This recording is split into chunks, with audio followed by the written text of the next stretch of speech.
আসসালামু আলাইকুম। সবার আগে বাছাই করা 10টি আন্তর্জাতিক খবর জানিয়ে দেব। প্রথমেই থাকছে শিরোনাম। তবে তার আগে অনুরোধ থাকবে ভিডিওটিতে একটি লাইক দিবেন।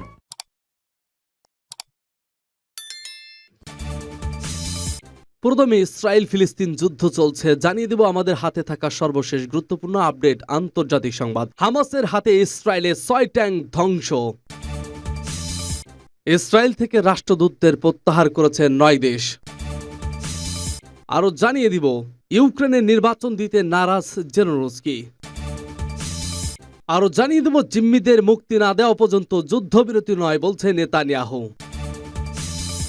সর্বশেষ জানিয়ে দেব ইসরায়েলি হানায় গাজায় মৃত্যু মিছিল, ইরানের প্রেসিডেন্টের সঙ্গে আলোচনায় উদ্বেগ প্রকাশ মোদির। শুনছিলেন সংবাদ শিরোনাম, এখন বিস্তারিত। তবে তার আগে অনুরোধ থাকবে ভিডিওটিতে একটি লাইক এবং কমেন্টস করে জানিয়ে দিন এই ভিডিও সম্পর্কে আপনার মূল্যবান মতামত। হামাসের হাতে ইসরায়েলের 6 ট্যাঙ্ক ধ্বংস। ইসরায়েল ফিলিস্তিন চলমান যুদ্ধে এবার বড় ধরনের সফলতা পেয়েছে ফিলিস্তিনের প্রতিরোধ আন্দোলন হামাস। তারা গত 24 ঘন্টা 6টি ইসরায়েলি ট্যাঙ্ক ধ্বংস করেছে, একই সাথে হত্যা করেছে বেশ কয়েকজন সামরিক বাহিনীর সদস্য। রোববার হামাসের আল কাসাম ব্রিগেড তাদের টেলিগ্রাম চ্যানেলে ধারাবাহিক বিবৃতিতে এ তথ্য জানিয়েছে। তারা আরও জানিয়েছে 48 ঘন্টায় মোট 24টি সামরিক যান সম্পূর্ণ বা আংশিকভাবে ধ্বংস করা হয়েছে। বিবৃতিতে বলা হয়, আল কাসাম ব্রিগেড সদস্যরা রোববার সকাল থেকে ইসরায়েলি সৈন্যদের লক্ষ্য করে হামলা শুরু করে। এ সময় তারা নিজেদের তৈরি ইয়াসিন 105 দিয়ে ইসরায়েলি বাহিনীর মোকাবেলা করে। পরে তারা গাজা শহরের উত্তর পশ্চিমে একটি ইসরায়েলি ট্যাঙ্ক, তাল আল হাইওয়াতে গাজার শহরের দক্ষিণে 2টি ট্যাঙ্ক এবং বাইত আল হানুনে উত্তর গাজা উপত্যকায় 3টি ট্যাঙ্ক সহ মোট 6টি ট্যাঙ্ক ধ্বংস করে। এ সময় তারা বেশ কয়েকজন সৈন্যকেও হত্যা করেছে বলেও বিবৃতিতে উল্লেখ করা হয়। শনিবার আল কাসাম ব্রিগেডের এক মুখপাত্র রেকর্ডেড বক্তৃতায় বলেছেন, ফিলিস্তিনের প্রতিরোধ আন্দোলন গত 48 ঘন্টায় 24টি সামরিক যান সম্পূর্ণ বা আংশিকভাবে ধ্বংস করেছে। অন্যদিকে স্থল অভিযান শুরুর পর থেকেই ইসরায়েলি সেনাবাহিনী গাজায় তাদের 30 সেনা নিহত হওয়ার ঘোষণা দিয়েছে। ইসরায়েল থেকে রাষ্ট্রদূতদের প্রত্যাহার করেছে 9 দেশ। ইসরায়েলে নিযুক্ত নিজেদের রাষ্ট্রদূতকে প্রত্যাহার করেছে 9টি দেশ। এই তালিকায় সর্বশেষ যুক্ত হয়েছে 2টি দেশ। মোট 9টি দেশ হল বাহরাইন, বলিভিয়া, চাদ, চিলি, কলম্বিয়া, হন্ডুরাস, জর্ডান, দক্ষিণ আফ্রিকা ও তুরস্ক। এরই মধ্যে ইসরায়েলের সঙ্গে সব রকম কূটনৈতিক ফাঁস সম্পর্ক ছিন্ন করেছেন বলিভিয়া, এ খবর দিয়েছে অনলাইন আল জাজিরা। ইউক্রেনে নির্বাচন দিতে নারাজ জেলেনস্কি। আগামী বছর শেষ হচ্ছে ইউক্রেনের প্রেসিডেন্ট ভলোদিমির জেলেনস্কি সরকারের মেয়াদ গণতন্ত্র টিকিয়ে রাখতে ইউক্রেনে নির্বাচন আয়োজনের চাপ দিচ্ছে পশ্চিমারা। তবে যুদ্ধের সময় দেশে নির্বাচন আয়োজন দায়িত্বজ্ঞানহীনভাবে হবে বলে এ ধরনের সম্ভাবনা উড়িয়ে দিয়েছেন জেলেনস্কি। যদিও কয়েক মাস আগেই বলেছিলেন পশ্চিমাদের অর্থ সহায়তা পেলে তিনি দেশে নির্বাচন দেবেন। নিয়ম অনুযায়ী আগামী বছর ইউক্রেনের প্রেসিডেন্ট নির্বাচন অনুষ্ঠিত হওয়ার কথা রয়েছে। এজন্য যুদ্ধের মধ্যেও ইউক্রেন যে অবাধ সুষ্ঠু ভোটের আয়োজন করতে পারে তা দেখতে কিয়েভকে চাপ দিচ্ছেন মার্কিন রিপাবলিকান সিনেটর। নিয়ম অনুযায়ী আগামী বছর ইউক্রেনের প্রেসিডেন্ট নির্বাচন অনুষ্ঠিত হওয়ার কথা রয়েছে। এজন্য যুদ্ধের মধ্যেও ইউক্রেন যে অবাধ ও সুষ্ঠু ভোটের আয়োজন করতে পারে তা দেখতে কিয়েভকে চাপ দিচ্ছেন মার্কিন রিপাবলিকান সিনেটর লিন্ডসে গ্রাহাম সহ অন্যান্য পশ্চিমা কর্মকর্তা। সোমবার নিয়মিত নৈশকালীন ভাষণে জেলেনস্কি বলেছেন, বর্তমানে ইউক্রেনের সামরিক চ্যালেঞ্জের দিকে মনোনিবেশ করা গুরুত্বপূর্ণ। যুদ্ধের 20 মাস চলছে। ইউক্রেনের 1/5 দখল করে নিয়েছে রাশিয়া। অধিকৃত এইসব ভূখণ্ড উদ্ধারে রাশিয়ার বিরুদ্ধে পাল্টা আক্রমণ চালাচ্ছে ইউক্রেনীয় বাহিনী।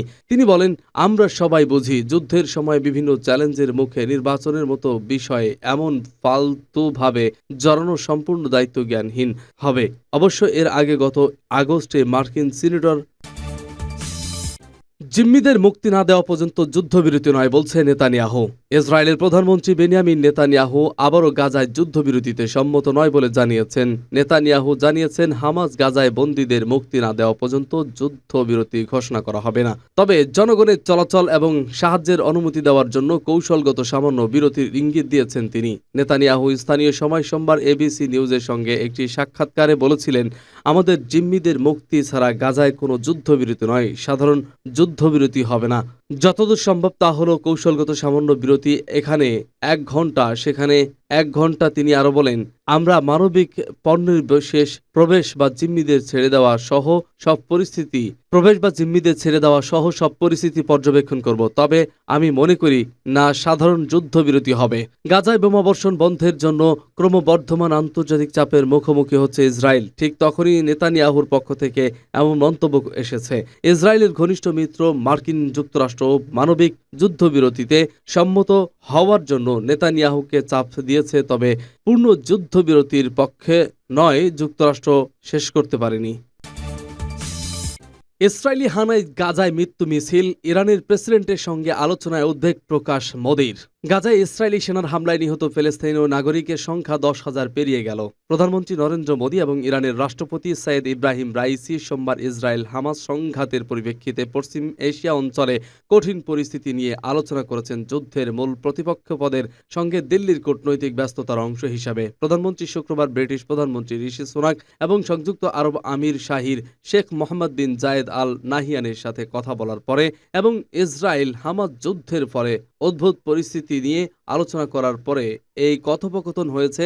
মোদি গত 1 মাসে ইসরায়েলের প্রধানমন্ত্রী বেঞ্জামিন নেতানিয়াহু, প্যালেস্তানীয় কর্তৃপক্ষের প্রেসিডেন্ট মাহমুদ আব্বাস, মিশরের প্রেসিডেন্ট আবদেল ফাত্তাহ এল সিসি এবং জর্ডানের রাজা দ্বিতীয় আবদুল্লাহ অস্থিতিশীল পরিস্থিতির মূল্যায়ন করার সময় ভারত পশ্চিম এশীয় অঞ্চলের প্রধান অংশীদারদের কাছে পৌঁছাচ্ছে, যাদের গভীর অংশীদারিত্ব, কিছু বিশ্বাসযোগ্যতা এবং পরিস্থিতির ওপর প্রভাব রয়েছে। তেহরানের কাছে ফোন কলটি 7 অক্টোবর ইসরায়েলের হামাসের হামলায় প্রায় 1 মাস পরে আসে, যা গাজায় ইসরায়েলের সামরিক প্রতিক্রিয়াকে উস্কে দেয়। মোদি ইরানের রাষ্ট্রপতির সাথে তার বার্তালাপের সময় প্রধানমন্ত্রীর কার্যালয়ের একটি বিবৃতি অনুসারে সংঘাতে সন্ত্রাসী ঘটনায় হিংসা এবং নাগরিকের প্রাণহানির বিষয়ে গভীর উদ্বেগ প্রকাশ করেছিলেন। ইসরায়েল ফিলিস্তিন ইস্যুতে ভারতের দীর্ঘস্থায়ী ও ধারাবাহিক অবস্থানের কথাও পূর্ণ ব্যক্ত করেন মোদি।